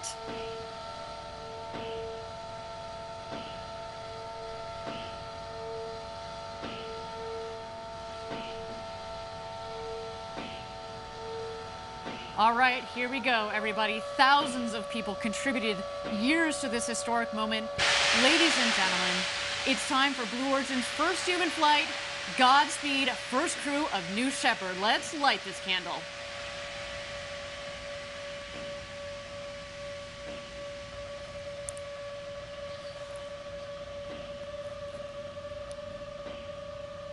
T-minus 16, guidance internal. T-minus 10, 9, 8, 7, 6, 5, 4. Command engine start. 2, 1. Ignition.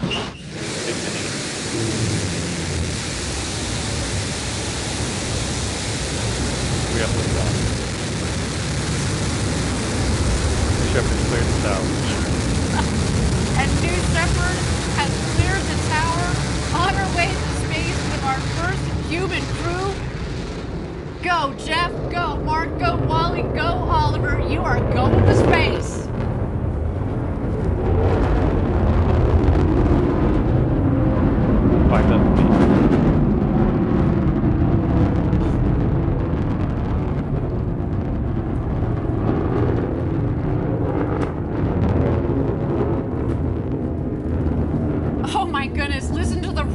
of the BE-3 engine. We are just about to pass through max Q, maximum dynamic pressure. That was when the stresses on the vehicle are at their maximum.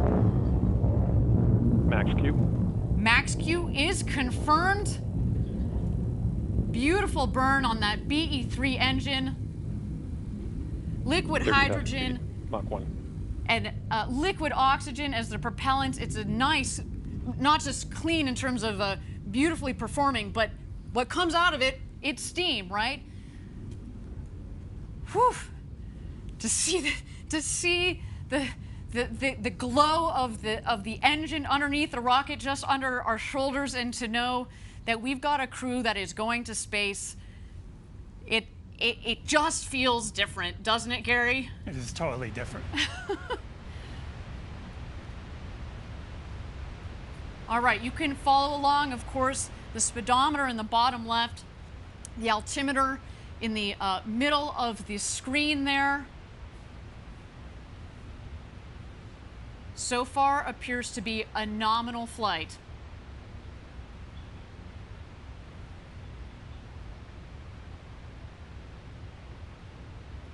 All right, coming up here on MECO, main engine cutoff. That will be followed shortly by separation. And at that point, after separation, we're gonna let the astronauts unbuckle and take in the freedoms of zero G. There is MECO, main engine cutoff. A beautiful shot down the New Shepard rocket. Look at that view.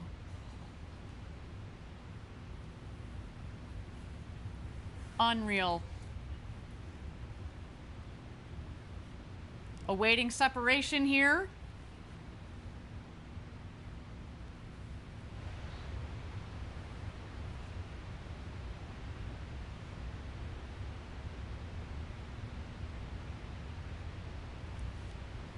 And here we are. You can start to see, stand by. You're going to see the separation of the capsule from the booster itself.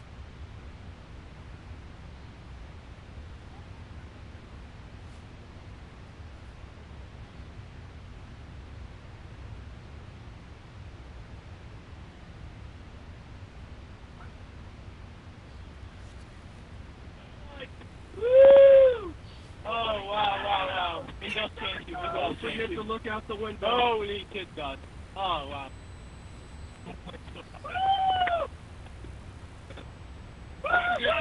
Don't forget to get upside down.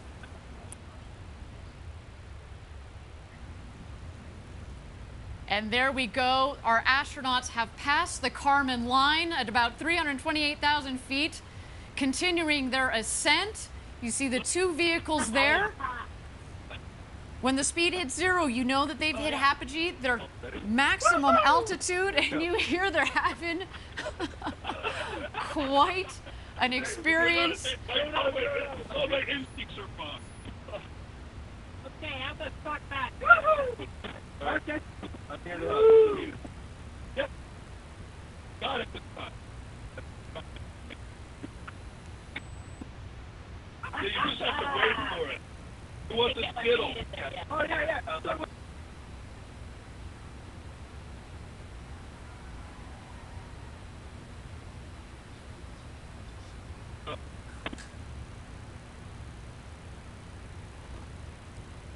Yeah! Well done! 1 minute warning. 1 minute warning. Go! Oh, sorry. It's right there. So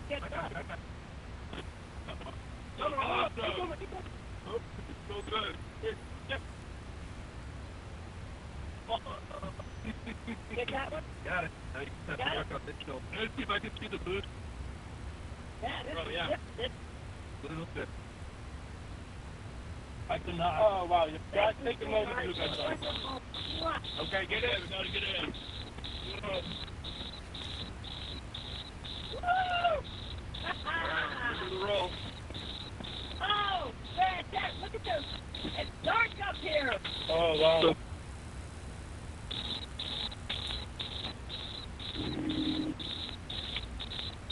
2,000 miles an hour. Everybody in?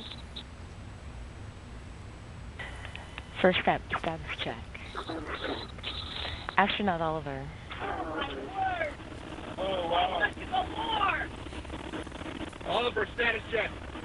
Oh, sorry. Blue Control, Oliver, status perfect. In seat. Copy, Astronaut Wally. Wally. Blue Control, Wally is in seat. Copy, Astronaut Demo. Astronaut Demo, in my seat. Copy, Astronaut Bezos.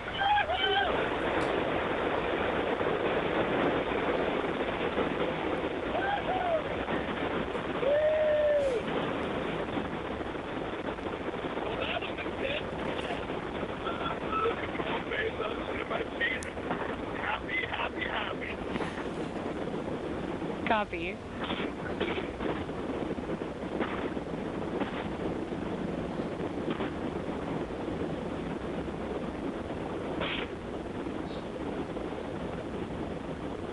Thank you again, everybody, for joining us live for our first human flight on New Shepard. So far, a nominal flight. Our booster is about to return to its landing pad. There we see engine relight. The sonic boom.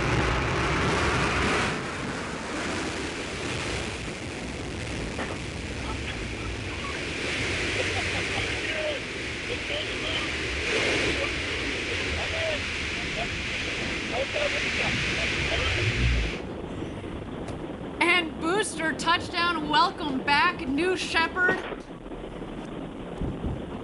A beautiful rocket that provided a beautiful flight to space. First up, your booster has landed. Booster landed. Blue Control, Bezos, that's great to hear about the booster. And there it is, our crew capsule with our 4 crew members on board. You have a very happy crew up here, I want you to know.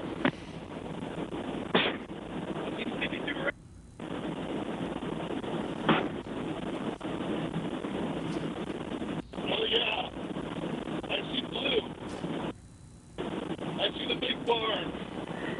Stand by drogues. Stand by drogues.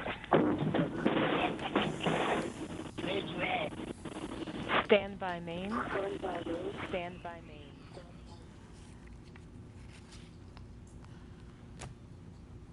Oh, so far, a nominal flight. Here comes the crew capsule back from space. The drogues deployed. Here are the mains out, reefing and coming to full inflation. Our rocket went over Mach 3.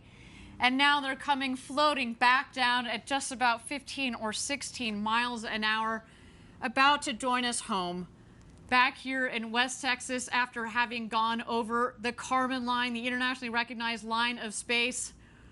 The world's newest astronauts. Gary, how you holding up, friend? I am speechless. Wow. And those big, beautiful windows. Just got about 1.5 minutes of floating before the activation of the skirt jet for a soft touchdown. At this point, there are sensors on board that are detecting how high they are above the ground, multiple sensors. And just 6 feet above the ground, that cushion of air will puff, and they will have a soft touchdown, almost like just sitting in a chair. But I'm sure their adrenaline is pumping now.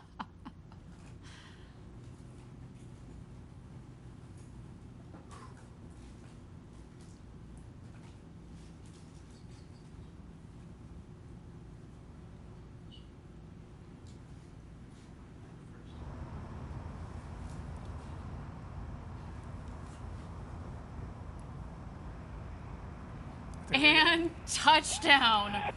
Welcome back, New Shepard's first human crew. What a flight. Welcome back to Earth, first step. Congratulations to all of you. Ah, what a day, what a day. Very happy group of people on this capsule. And we're so grateful to everybody who made this possible. Thank you. Blue Control, Oliver, thank you so much for everyone there. It was amazing. It was amazing. Copy first step. You have a very happy Capcom here as well. Let's do a status check. Astronaut Oliver. Blue Control, Astronaut Oliver, status correct. Copy. Astronaut.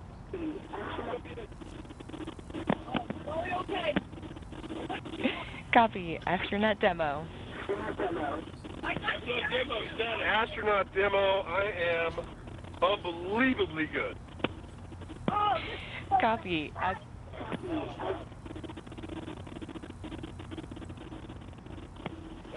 Blue Control, Bezos, best day ever. Copy, everyone. Go ahead and remain in your seats. Crew member 7 is on their way. Shortly, you will hear the capsule off-gassing.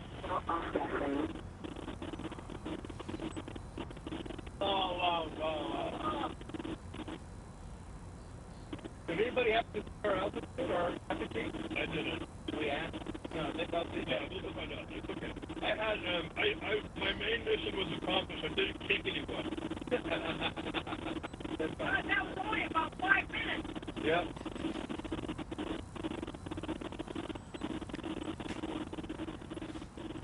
First up, Blue Control, your apogee was 351,210 feet. Blue Control, could you say that in meters?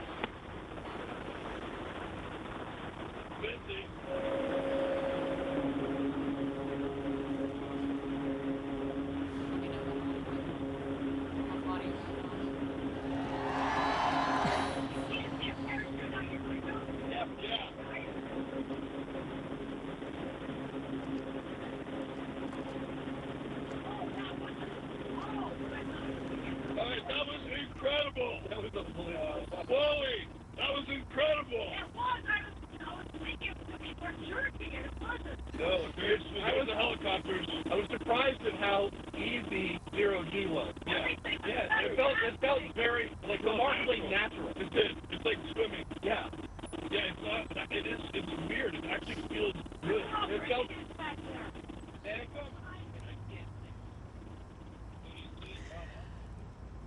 Well, what a day. You can see our the world's newest minted astronauts there on board discussing their incredible flight of a lifetime up to space and back. Wow. Our team is now preparing landing safety operations. The recovery crew has already, minutes ago, has left the barn there to go open the hatch. You can see them there. They're arriving at the capsule in the Rivians. You can actually also see that the parachutes fell very close to the capsule. It means that there's not much wind out there. It was a beautiful, beautiful day.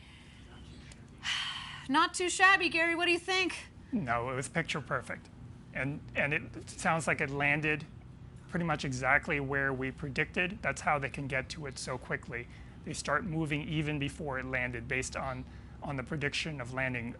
We use weather balloons that we launched throughout the morning, and that gives us a very good idea of where it will land, which is within 1,000 feet.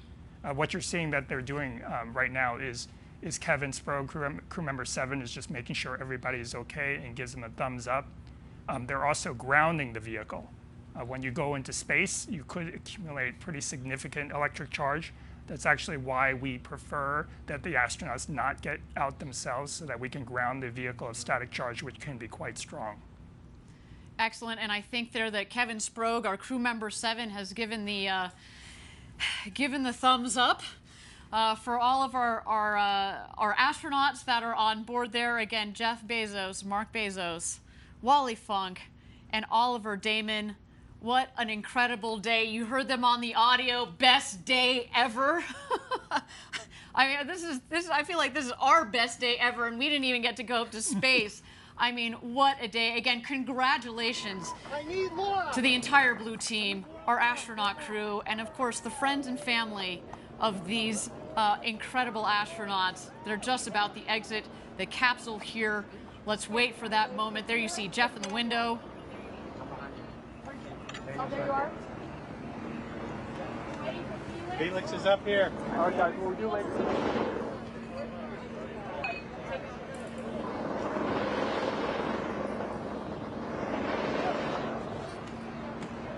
I got a main line in front of the hatch.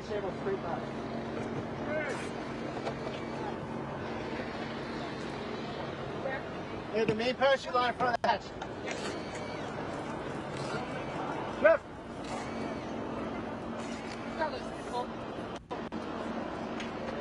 Okay, take the side, take the side. Help on the bush. You're just moving one of the main parachute lines to make sure it doesn't snag the hatch when it opens. And there's Jeff. Thumbs up.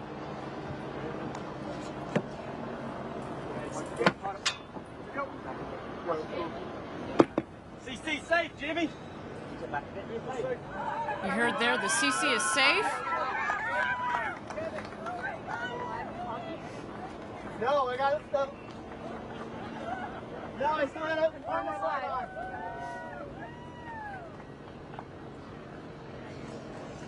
Confirm. Okay, go. You can go live. Go to the camera.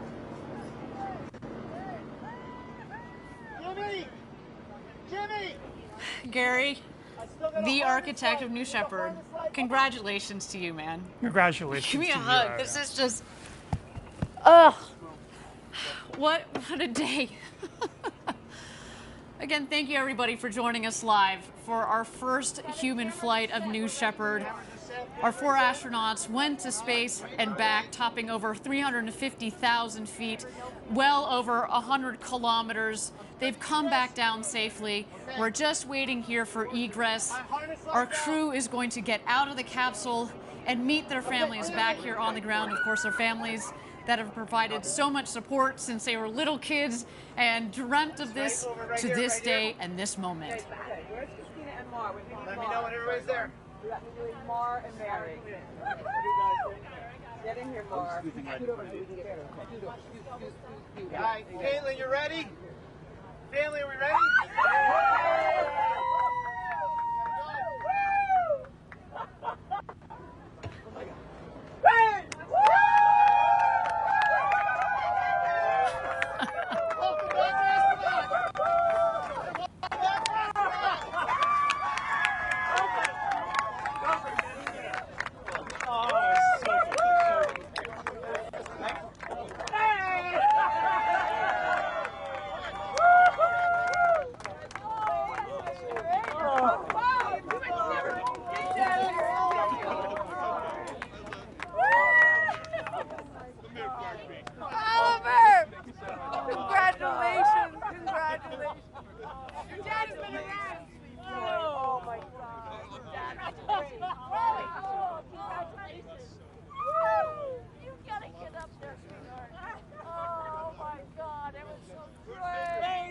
What a day again here, a successful launch and landing of the New Shepard rocket and crew capsule with our first human flight crew there, Jeff Bezos, Mark Bezos, Oliver Damon, and Wally Funk.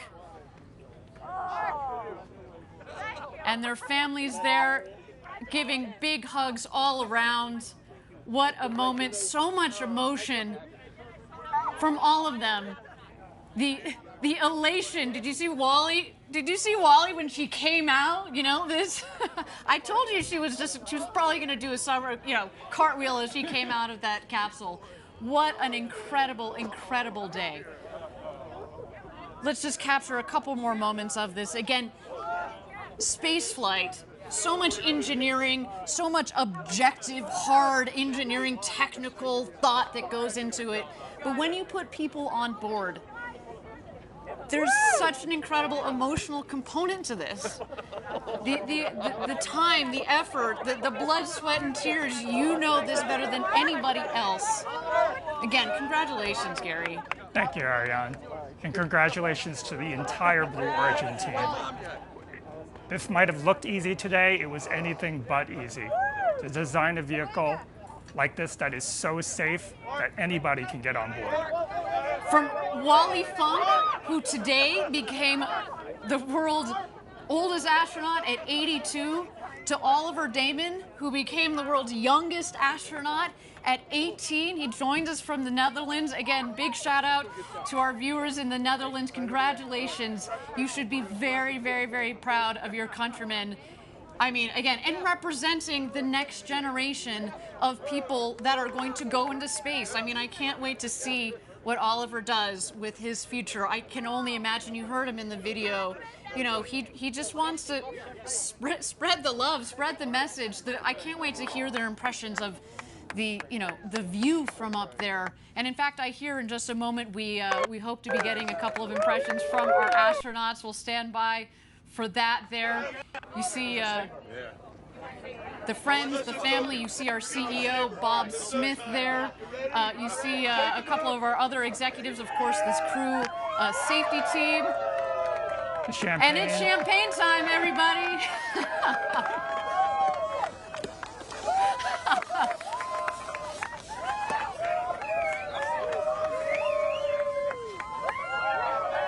It's the only proper way to end the space flight. Exactly, only proper way to end a space flight with a champagne shower. And man, that is, let me just tell you, that is the beginning of the celebrations. There is a lot more to come. We are, again, not just the crew and the families, but everybody at Blue Origin who has made the historic day possible.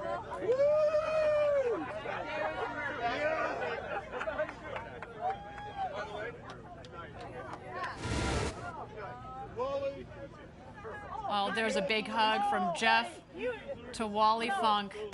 The oldest person in space, you. A beautiful moment there. Thank you. For a woman who was denied her opportunity to go to space in the 60s, she had to wait to the 2020s, but man, it was worth the wait. There you see the Bezos brothers hugging it out. Oliver Damon, you saw him earlier giving his father a big hug. What a moment. You saw the first hug when Jeff came out of the capsule to his mother, Jackie, followed by his father, Mike. I mean, again, what a day. What a day.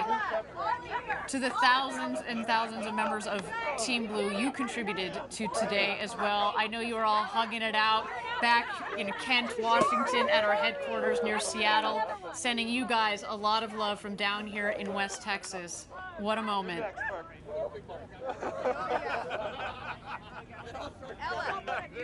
I imagine. Oh, look at this girl. Ella. I mean, granted, you know, Gary, we weren't in the capsule, but my favorite part was hearing, you know, the hooting and hollering and the laughing. You know, Jeff is known for his big, boisterous laugh. I mean, he's having the moment of a lifetime here, and you can only imagine as they were floating around up there. You saw them say, hey, gosh, look at the views.